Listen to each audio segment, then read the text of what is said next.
Good morning, everyone. Welcome to Under the Hood with Mike Garrison, author of Can I Borrow Your Car and founder of Strategic Referral Team, and soon Blue Ridge Growth Advisors. Yeah, I own a lot of different stuff, but ADHD is not always a bad thing.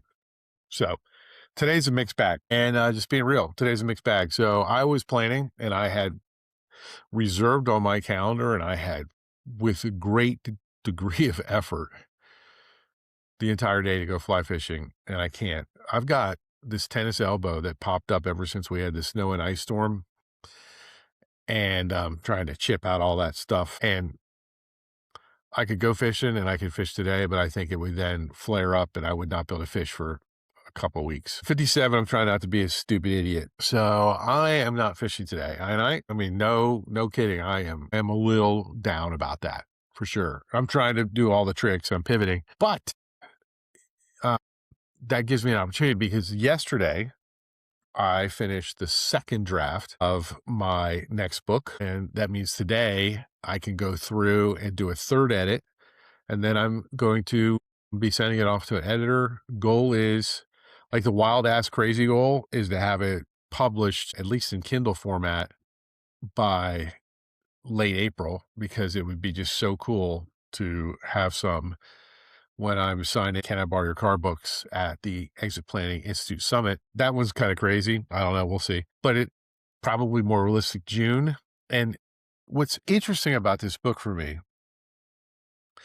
is it doesn't offer a prescription, a formula, or this is what you need to do. But it's basically a culmination of 30 years of work with professional services companies. And yes, it does apply to any business. Like any good book about business should have universal appeal. Can I Borrow Your Car? That was written primarily thinking about financial advisors because of how absolutely critical, like from a monetary standpoint, managing risk and relationships is. And so that's why it was Can I Borrow Your Car, subtitle, How Financial Advisors Can Grow Their Business and Love Their Life, which is what makes referrals different. Like when you do business by referral, don't listen to the jackasses that shit on other forms of marketing, including referrals, including me sometimes, right? Because like ego is alive and it's not good.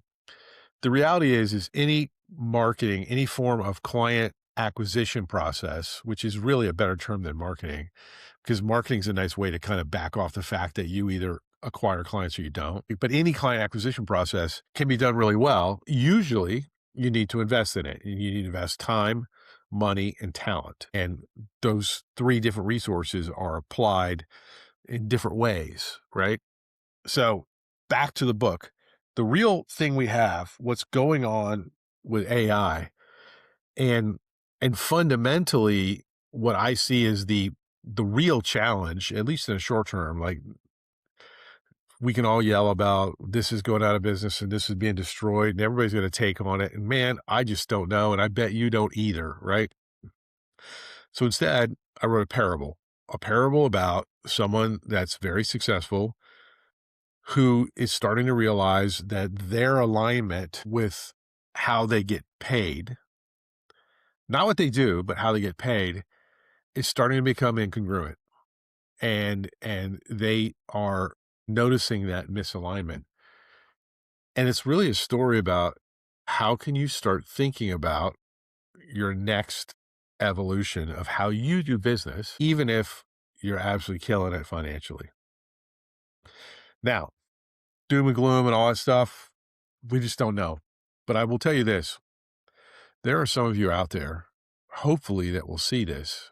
Maybe you've read Can I Borrow Your Car and you kind of got the deeper meanings, you understood the faith journey and things like that. There's some of you out there in professional services and especially financial services where you know something's changing. And it's not changing like you're in a building that's on fire, but it's just like the office doesn't fit the same. You're not as peaceful. And that's really what this book's about. What am I selling with this book? I'm selling the idea of having a conversation with yourself about being at peace in business. That's it. So anyways, what are your thoughts? I've got a couple of cool people that are going to be doing advanced readings for me. I sent it to my mom because she's cool and she's actually a brilliant writer. And so good stuff coming. Stay tuned. And if you're of the praying sort, I would absolutely love it if you prayed some for me when you get this message that I deal better than in the past with being unable to do something I love. Anyways, take care, be real, be human, be authentic.